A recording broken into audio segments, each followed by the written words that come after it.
Est-ce que ça vous est déjà arrivé de mettre un déodorant et qu'au bout d'un certain moment, vous êtes plus capable de vous sentir?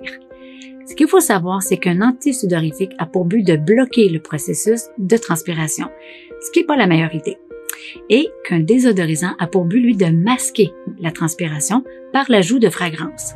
C'est bien souvent une réaction entre la transpiration et ses parfums qui, pour plusieurs, se transforme en odeur des plus désagréables.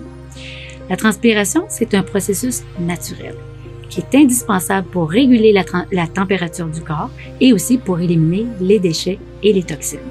Elle est inodore. Et oui, c'est le développement des bactéries qui cause les mauvaises odeurs. Et si je vous disais qu'il est possible de se faire un déodorant naturel super efficace, ça vous intéresse?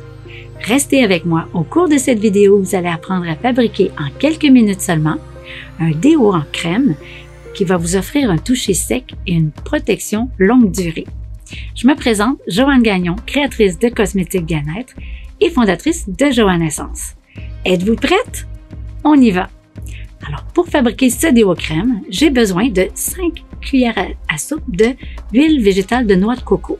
En fait, je l'ai déjà fait fondre, mais à l'origine, l'huile de noix de coco, elle est plutôt solide.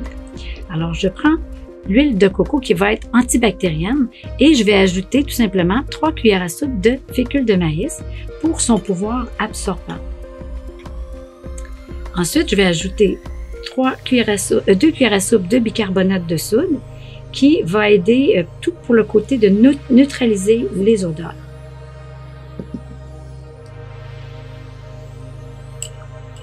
Et je vais tout simplement mélanger le tout. Et ensuite, il va me rester seulement à mettre les huiles essentielles. Et celle que j'ai choisie, c'est le Palmarosa pour son côté antibactérien et antifongique. Donc, je vais rajouter 10 gouttes de Palmarosa.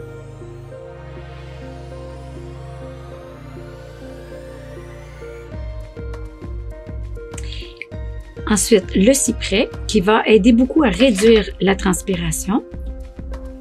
Alors, je vais en rajouter 5 gouttes.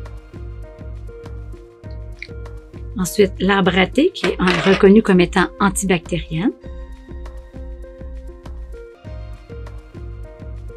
J'ai mis 5 gouttes et 5 gouttes de lime qui va amener un petit côté vivifiant. Hein? C'est facultatif en fait, mais ça vient rajouter une belle odeur au déodorant. C'est aussi assainissant, donc c'est le bon endroit pour le mettre dans un déodorant.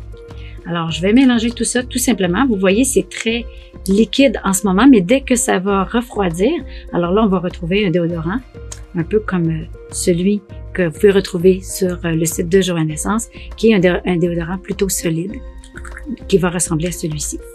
Voilà, c'est terminé. Une petite quantité appliquée sur les aisselles suffit pour constater son efficacité. La recette de ce déo crème se retrouve dans l'article du magazine Mieux-être, antisudorifique et désodorisant, comment s'y retrouver. Vous retrouverez dans cet article des suggestions pour limiter les mauvaises odeurs par l'alimentation, la gestion du stress, les vêtements et d'autres solutions naturelles pour éviter la prolifération des bactéries. Et tout ceci sans empêcher le processus naturel de transpiration, donc en tout grand respect de votre corps. Vous retrouverez le lien au bas de la vidéo. N'hésitez pas à aimer, commenter et surtout, abonnez-vous à la chaîne YouTube de l'Académie Joanne Essence pour d'autres recettes et solutions naturelles. Au plaisir!